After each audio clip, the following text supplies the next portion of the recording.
First off, good morning, everyone. Thank you for being here. My name's Ryan Fetterman. I'm a member of the Surge security research team at Splunk. So our team does what we call rapid response guidance for major security incidents or vulnerability disclosures. We participate in public-private partnerships, and we also do more long-form strategic security research, like what I'm going to talk about today. This talk is called Threat-Informed Planning Using Macro-Level Attack Trending. And I know what you're thinking, when are researchers going to stop with these catchy clickbait titles? But whether you're new to attack or you're already an expert, I think there will be something here for everyone. But I want to start with a question. I want everyone to think about kind of the big efforts and initiatives that are going on in your organizations and ask yourselves what is driving these decisions. And my argument today is really that we should be staying more grounded in the data and specifically more focused on the threat perspective, because ultimately what adversaries are doing and how they're specifically operating and attacking is fundamentally what we're trying to detect and counter. And I think it's easy to get separated from this notion, but it's not as hard as you might think to stay plugged into this. So the big items for you to take away today are that you can and you should be using real-world technical data about how attackers are operating to help inform your defensive planning. This doesn't have to be the only input, but in many cases it probably should be an input. And the way we're going to get here is by walking through some exercises in detail, which, as we'll see, is really all possible due to the high availability of standardized and open reporting, which ties into our theme here at RSA, which is Stronger Together. This is really built on the perspectives of a few companies that have a lot of breadth of what they're seeing, and they're sharing this information. So this largely is coming from these macro level reports. So we'll get into the details in a second, but these are summaries of usually thousands of incidents. So they're not specifically targeted to any industries or particular threat groups. So this is generalized and high level, but because of this, it's also widely applicable. We'll go through a couple different analysis methods. We'll show strengths and potential pitfalls of different approaches. And lastly, we'll show how starting from this place to do your analysis can really allow you to extend into a lot of related domains. So hopefully you're saying, yes, that's good, like let's focus on the threat. That is pretty agreed upon. The challenge is really more with the breadth and complexity of threats and the possibilities that attackers have at their disposal. We've seen this in some of our own surveys, like the State of Security report. So it's not specifically a question of whether we should focus on the threat, but where do we get started? How do we prioritize? And as defenders, the way we do this is we study how attackers are behaving. So how is their malware evolving? How are they adjusting their tools, their tactics, and techniques? We need a common framework to understand these motivations and behaviors. And for this, we have the attack knowledge base from MITRE. So if you're not familiar with attack, we'll do a quick intro. It's basically a big table like this. It's kind of a menu of options for attackers where columns represent adversary objectives like gaining initial access to a network, discovering hosts and services that are running on a network, moving around laterally. And the cells of each column are specific behaviors towards reaching the objective. Each cell is called a technique, and this is the level that we'll be focusing our analysis today. So if you're on the attack site and you jump into any of these technique pages, you'll find a brief description. There's technical examples of how the technique is used in attacks. It's linked to the groups who have used the technique, including like the actual source reporting. So this shows that these are all based on real in the wild incidents. Lastly, techniques have a corresponding technique ID, which is just a T followed by 4 numbers. This is just a way of referencing and tracking these, so you'll see a couple of these in the slides today. But if nothing else, what you need to remember about attack is that it's standardized, and this gives us the confidence and the shared perspective to know when we're exchanging information across parties, we have a common understanding of what we're looking at. So I mentioned we'd be focusing analysis at the technique level. I think it's important to understand why we want to do this. And we have a concept for this, illustrating the value of this, called the pyramid of pain from my colleague David Bianco. David does pay me to put this in the slides, but it's also quite useful for illustrating the varying levels of difficulty for an adversary to change items at different levels of the pyramid. So for example, it's trivial for adversaries to modify their malware to evade something like a hash-based detection at the base of the pyramid, or register a new domain or IP address for their C2 network, but it's painful for them to fundamentally modify their tradecraft as we get towards the top of the pyramid, specifically how they're operating. And that's the level of abstraction that we're targeting with the technique. It's not the tool that they're using, it's not the infrastructure, but the fundamental mechanisms they're using to pursue their goals. So some examples of techniques are like specific methods for lateral movement, like using remote desktop protocol or scheduling a task for persistence. It's not that they don't have alternatives here, but it's that making a change imposes a high cost on them.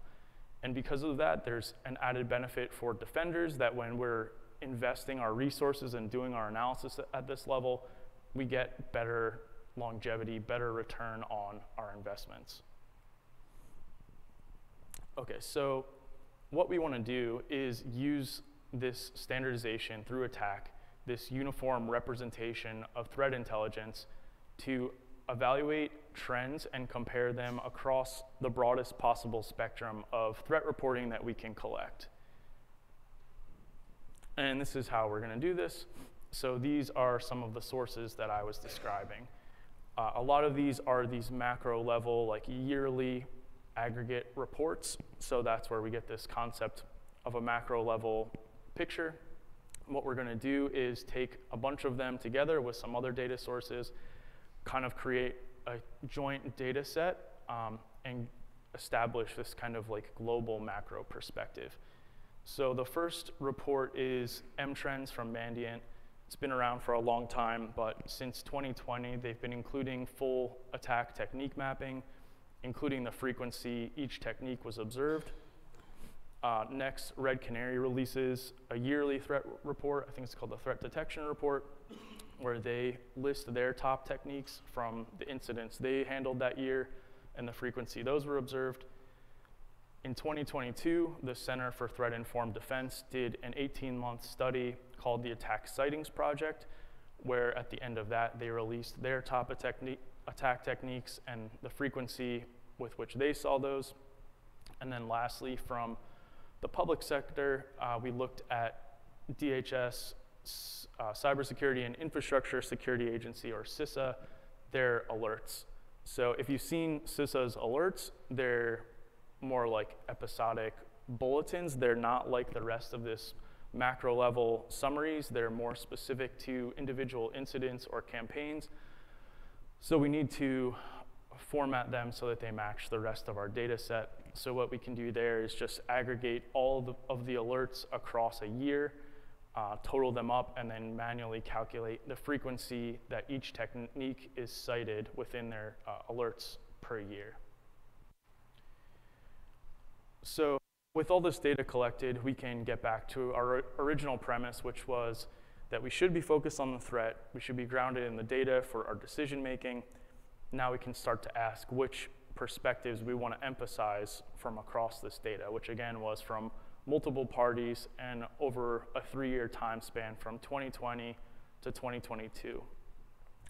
So looking at this data, we can start to ask, what are the top attack techniques that these reporters are seeing? How strong is the consensus? Because we have sources from public and private, we can ask, does the public sector perspective differ from private? We can look at trends over time since we have a 3-year sample, and we can analyze whether attacker tradecraft is changing over time. And lastly, if we can establish what the top techniques are are there methods we can use to determine techniques that are correlated or highly associated with these top techniques? So diving into the data, again, this is everything combined and normalized so we can do this kind of analysis. Each dot in this scatter plot represents an attack technique. The planes that you see are the year of the report, and then the position on the horizontal axis is the frequency that that technique was observed by that reporter in that year. You'll see some SPL on the slides here. This is Splunk search processing language. This is here so that if you're interested in repeating this analysis or conducting your own, the data is actually open sourced on our GitHub, and you can use this to follow along. So in this case, what the statement is doing here is just taking the T off of that technique ID, which leaves us with just a numerical identifier. We then have three numerical fields, which are the year, the frequency, and the technique ID, which allows this 3D scatter plot. A couple of things to take away from the graph right away. If you see at the start of the animation, like that there's more clustering of techniques towards the right, this is the lower end of the frequency, so we see more data pushed here, and then we see kind of a tapering towards higher frequencies with fewer techniques. So this already suggests that we should be able to find some techniques at higher frequencies that are used more often throughout incidents. There's a pretty notable gap here, like 2/3 of the way up. There are no attack technique IDs from 1217 to 1480. And I worked at MITRE for 6 years, and I was on the attack team, and I'm not 100% sure of why that's the case. And lastly, there's some clusters of activity down in what is like the 800 range. So these technique IDs are reserved for attack techniques against industrial control systems. So we can see that we have a little bit of that in our data set. So if we want to quickly do something practical with that data, we can quickly associate what are the top techniques against those industrial control systems across this 3-year sample. And the way we do this is just by calculating an average across those specific techniques and sorting it.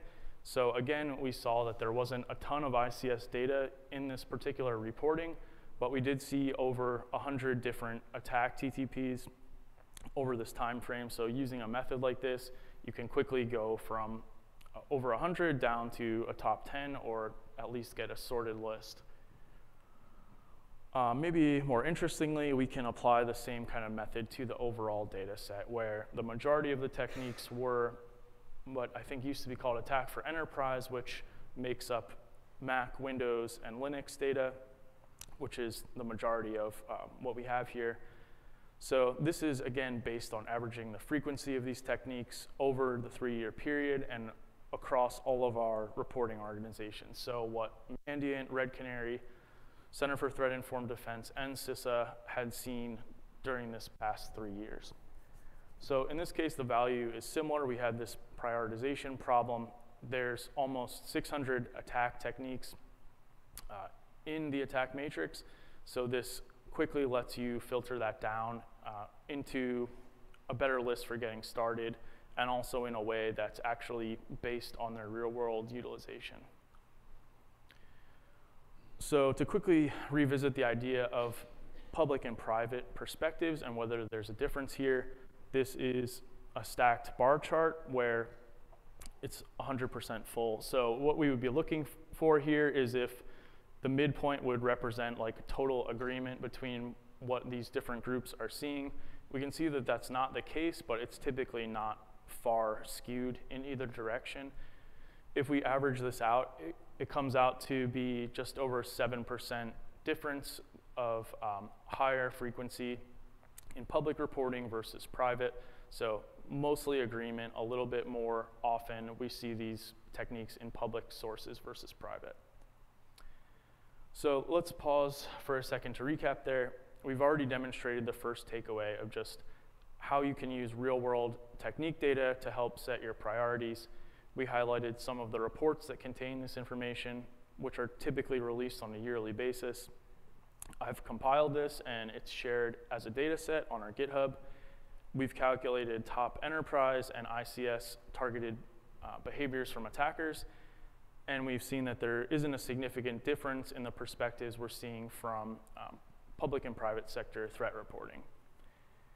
But I want to step back for a second and reevaluate this idea of a consensus. So since we're using an average to pull the top techniques across groups, we know that a few outlier reportings can actually influence what makes it into this list. So a way to double check this was to do a kind of scorecard method here where we're stacking the rank of each of these top techniques year over year from each reporter. So the arrow just shows whether a technique trended up or down in its rank over the years, but what's really more interesting about this is the number of blank cells where techniques that were some of the top ranked per different reports are actually not even listed in the top techniques of others. So this is just to say that while averaging the frequency gives us an interesting way of prioritizing the techniques, it's not fully representative of a true consensus. So what we can do is look at these reports over time. So this is the 3-year window looking at individual reporters one by one. And we see pretty good consistency internally from what they're reporting. So looking at Red Canary first, we see they're often reporting the same top techniques year after year, and the frequency of those has increased from 2020 to 2022. What's more interesting is like some of the specifics here. So I think this green sliver is showing a sharp increase from 5% of attacks in 2020 to 50% of incidents in 2022 that are using command and scripting interpreter. This is essentially just like doing things in a command shell. So it's a very broad technique that covers a lot of ground. To me, it just underscores the importance of collecting command line logging data. Flipping over to M-Trends, there's also a lot of consistency in what they're seeing at the highest levels year after year. They also see a strong increase in command and scripting interpreter detection, but more specifically, they have sub-technique level data. So a sub-technique is just a more granular level representation of a behavior. So with command and scripting interpreter, there's sub-techniques that say if it was specifically was PowerShell or Windows command shell or Python or JavaScript. They also saw an increase from 5% in 2020 to 31% in 2022 of adversaries removing indicators from hosts. So this just suggests that adversaries are also getting better at their jobs, becoming more sensitive to the things that they're leaving behind. Lastly, CISA's data, also pretty consistent.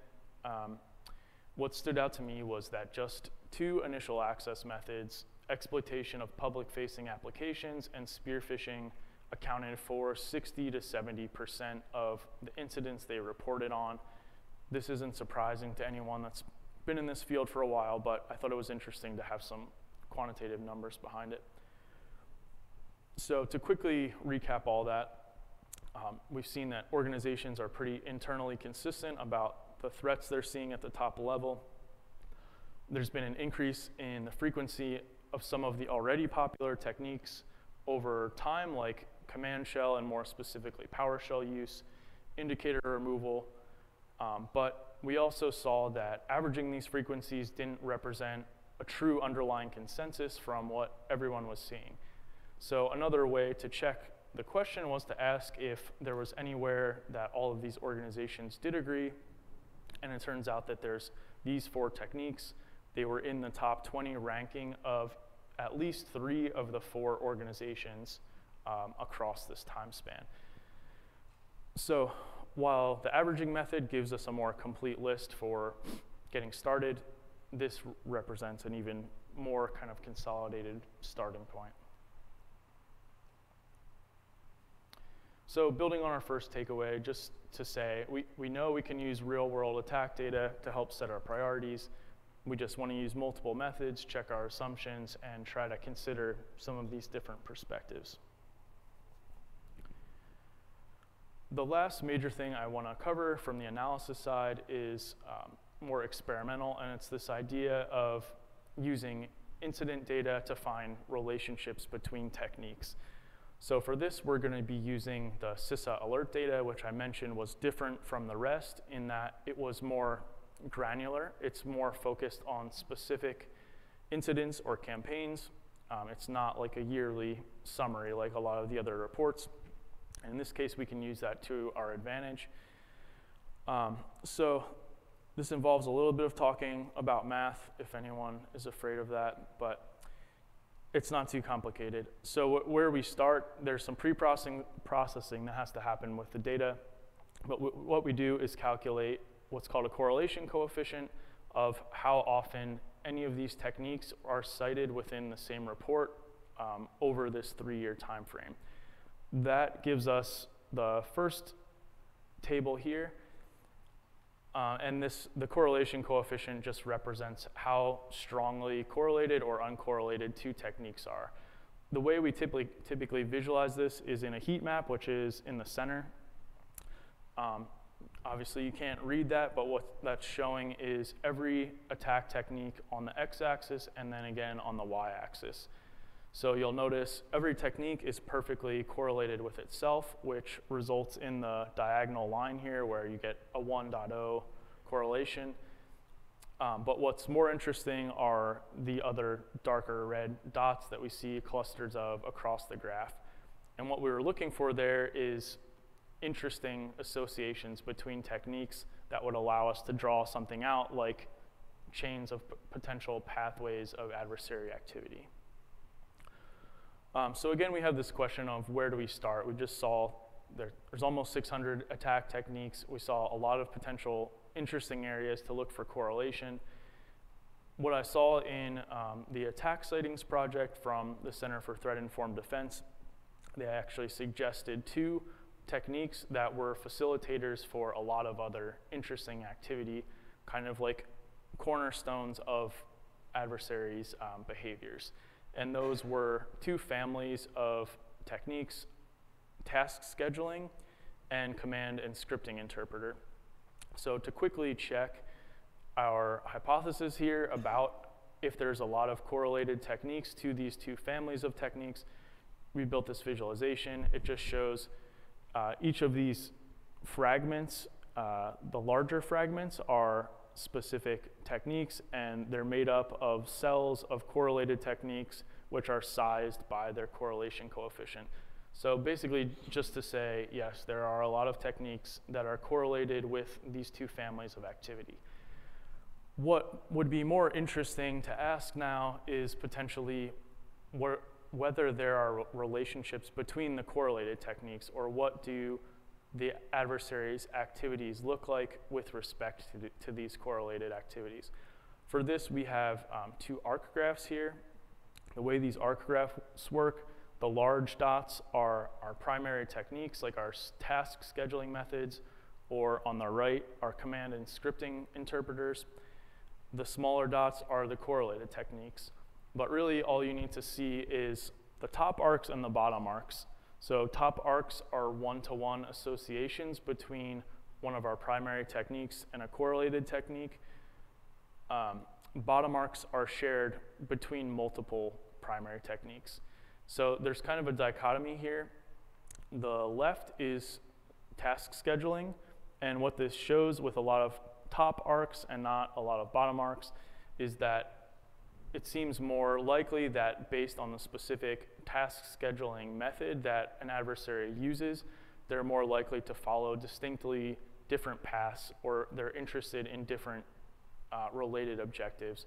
Whereas what we can see on the right with a lot of related techniques is that regardless of the specific command and scripting interpreter that an adversary is using, whether it's Command Shell, PowerShell, Python, they're always interested in some of the same related objectives. And what those are things like permissions discovery, persistence, and dumping credentials. So I think this is potentially very useful for incident analysis, where we're trying to discover and uncover how adversaries are operating, what they're interested in, how they're going about pursuing their objectives.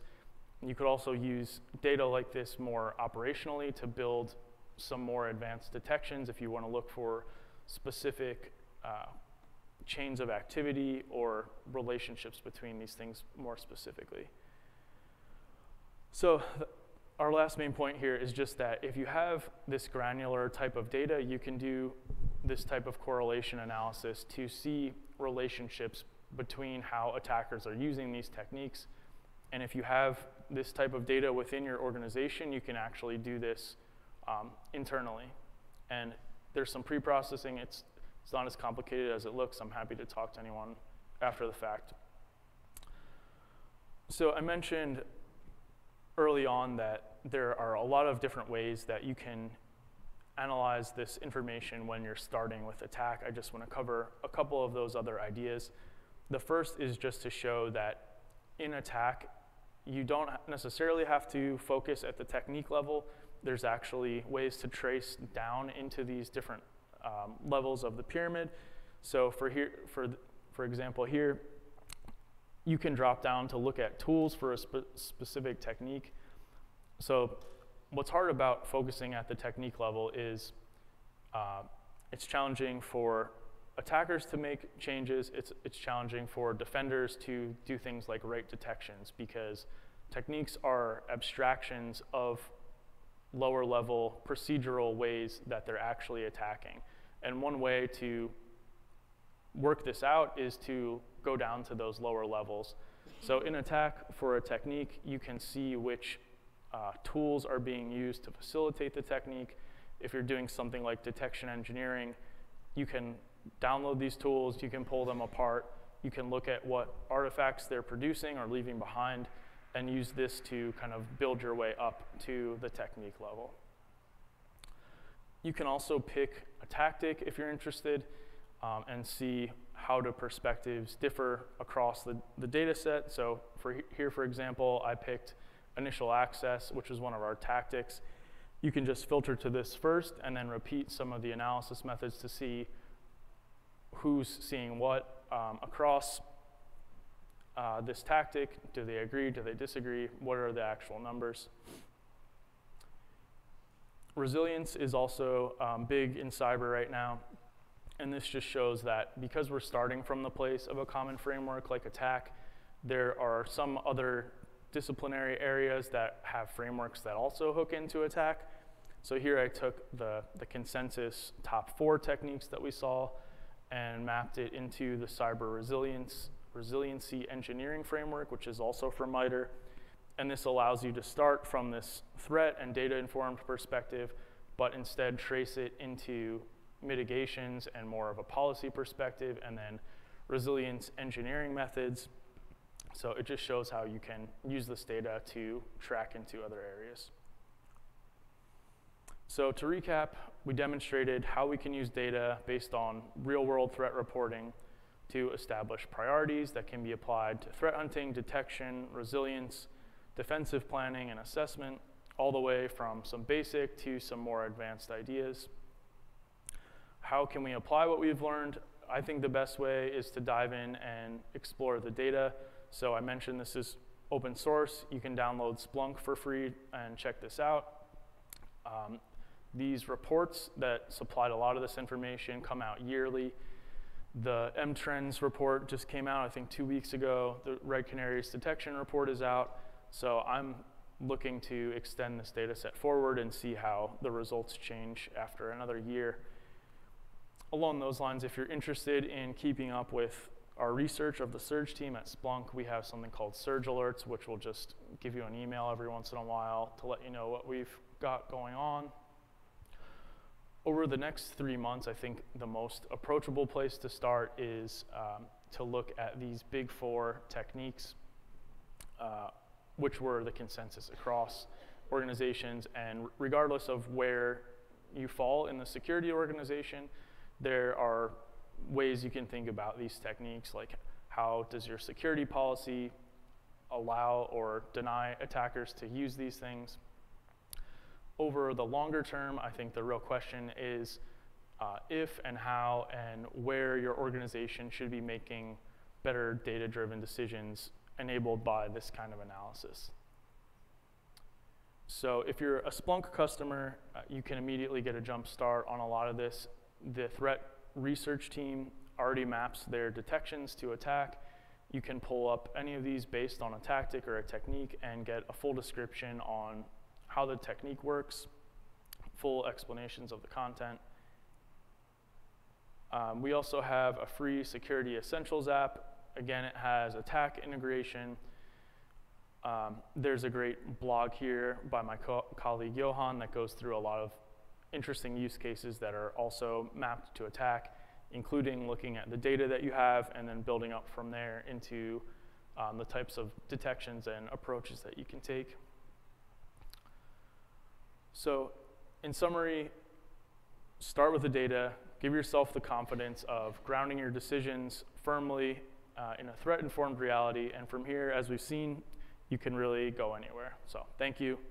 I'm happy to take any questions since I think we have a little extra time. And while I'm up here, if anyone's interested in threat hunting, I'll be doing a booth presentation at 1 talking about a new threat hunting framework we have. So thanks.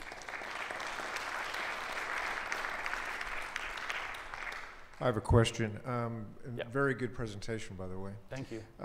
So, of the 4 reporting organizations, which one has the most data to analyze? Do you know?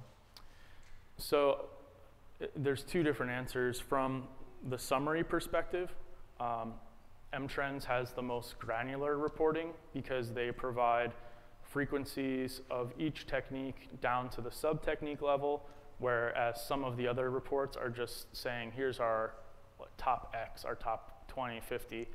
So they have the most complete information, but in another way, it's less information because it's an aggregated summary. So that's where the CISA alerts are more specific. They have the data per each incident, and you can kind of get to the summary by rolling all of that up, but it's more detailed and granular. 2 more quick questions. Thank you. Sure. And that's global data, right? Or is it US only? It's global, yeah. Okay.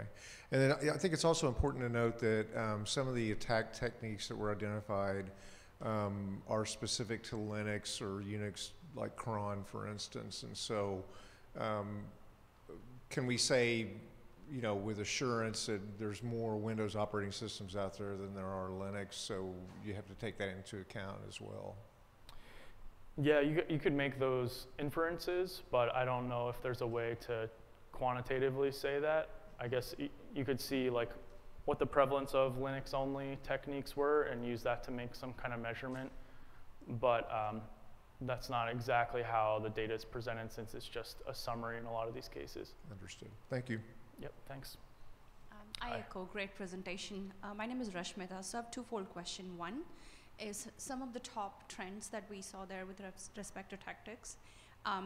We prioritize based on MITRE ATT&CK a lot, but like our top prioritizations, would you see from technique perspective would be lateral movement, command and control, data exfiltration, and in that order and 2 more. Should I be worried that we are not seeing into something that the report is suggesting and focus, like go back and reprioritize? And the second fold question is, are these information or the reports based on some of the industries?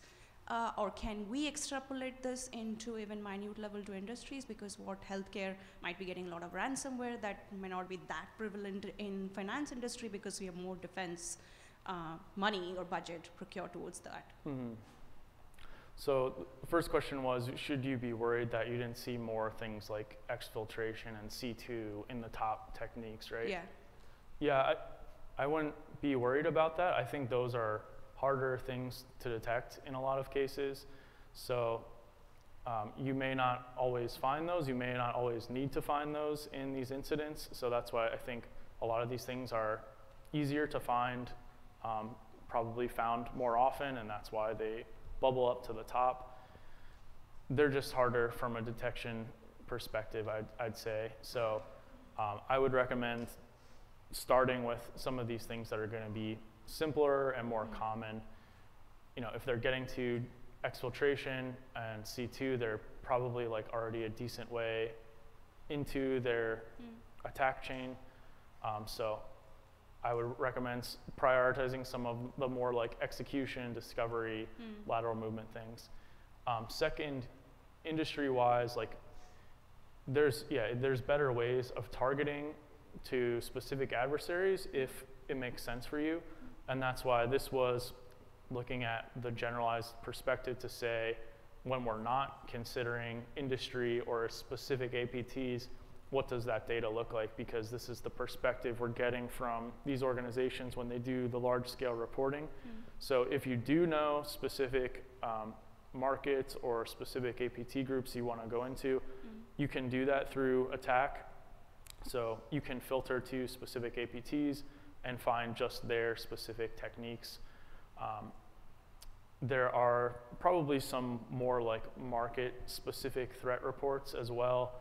I know the Veris framework that Verizon works with to produce their DBIR, that has some information about the verticals where you may be able to tap into that and see what's most common against healthcare organizations. And there is actually a project that maps the Veris framework, there's Veris schema into attack techniques as well, which would bring me back to this point. Gotcha. Thank you. Yep. Hi, Yes. Brian. Great research. Thank you. Ali from Munich Re. Is there a good explanation why consensus is not greatly achieved by different reporters? Yeah, it's an interesting question. One could be like the underlying statistics. I don't know if there were specific outliers where I should have checked if there were specific instances that were causing things to get into our top techniques by average versus actually looking at the underlying data. So that's one explanation, is kind of on the math side. Another is that there's not the completeness of data across these reports. So I mentioned earlier that Mandiant presents a full perspective of what they're seeing from every technique in attack. Some of these other organizations are just releasing their top X. So what happens then is it's not that the organization isn't seeing the technique at all, but they're not seeing it in their top 20, so that doesn't make it into the public sphere, and then it looks like there's a discrepancy there. Another one is just different organizations, different strategies, different tools and detections. They may be emphasizing different perspectives. The companies may be more aligned with specific markets. So getting back to the previous question, Mandiant could have more healthcare customers, and that is a different adversary base than someone who might be more focused on government. So there's a lot of potential factors, but yeah, I can't definitively say. Thank you. A follow-up question. Observing the relatively slow rate of change in how these different reporters report on the different techniques, how often should we look at this? Is once a year a good frequency, or every quarter, every 3 years? Yeah, I think for this level of data, yearly makes sense because we're talking about trends at a very broad level. So unless there's some massive change across everyone, like it's probably going to be a slow path away from the consensus. If we were working at a more detailed level or a lower level, we might see changes faster. But here, I think, especially since the data we're pulling from the most part, is also yearly summarized, it probably makes sense to just stay with that cadence. Appreciate it. Thanks.